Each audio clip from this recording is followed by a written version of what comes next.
నమస్తే, welcome to YOYO TV.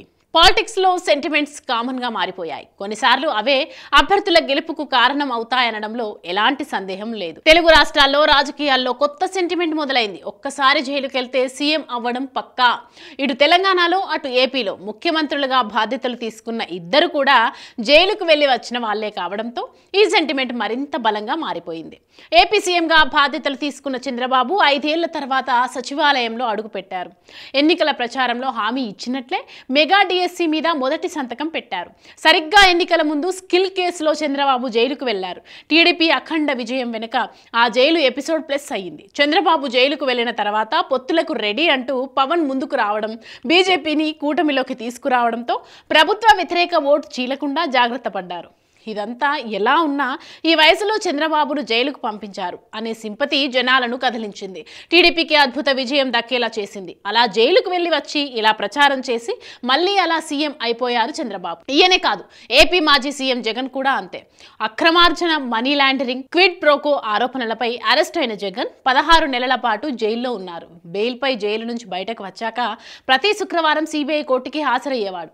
2014 ఎన్నికల్లో ఏపీలో ప్రభుత్వం ఏర్పాటు చేయలేక 60 పైగా సీట్లతో నిలబడగలిగారు.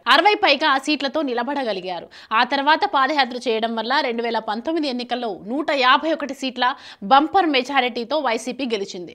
జగన్ సీఎం అయ్యారు. అదే స్టోరీ తెలంగాణలోనూ రిపీట్ అయ్యింది. ఓటుకు నోటు కేసులో రేవంత్ రెడ్డి జైలుకెళ్లారు.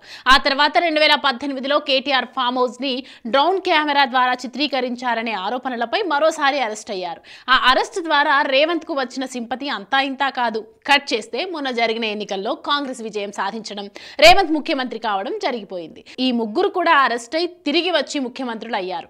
ఈ ముగ్గురు ఎపిసోడ్లు చూసి జైలుకు వెళ్లి వస్తే సీఎం అయిపోవడం ఖాయమని జనాలు ఫిక్స్ అయిపోయారు. పాదయాత్ర చేస్తే ముఖ్యమంత్రి పీఠం దగ్గర అవుతుందని అనుకునే వాళ్ళు ఒకప్పుడు. ఇప్పుడు మాత్రం సీన్ మారిపోయింది.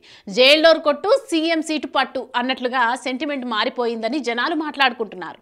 జైల్ సెంటిమెంట్ తెలుగు రాష్ట్రాల్లో బలంగా వినిపిస్తోంది కూడా అందుకే. ఈ సెంటిమెంట్ ను ఆధారంగా చేసుకుని మరో కొత్త వాదన తెర మీదకు వస్తోంది. కేసీఆర్, కేటీఆర్ ను జైలుకు పంపిస్తామని పదే పదే అంటున్న కాంగ్రెస్ సర్కార్ ఆ చర్యకు దిగకపోవడానికి ప్రధాన కారణం ఈ సెంటిమెంటే అని చర్చ జరుగుతోంది. కాళేశ్వరంలో అవినీతి జరిగిందని, గొర్రెల స్కామ్ అని మరోసారి, కేసీఆర్ ఫోన్ ట్యాపింగ్ చేశారంటూ ఇంకోసారి పదే పదే ఆరోపణలు గుప్పిస్తున్న కాంగ్రెస్ సర్కార్ ఈ కేసుల్లో కేసీఆర్, కేటీఆర్ ను అరెస్ట్ చేయాలని మాత్రం అనుకోవడం లేదు.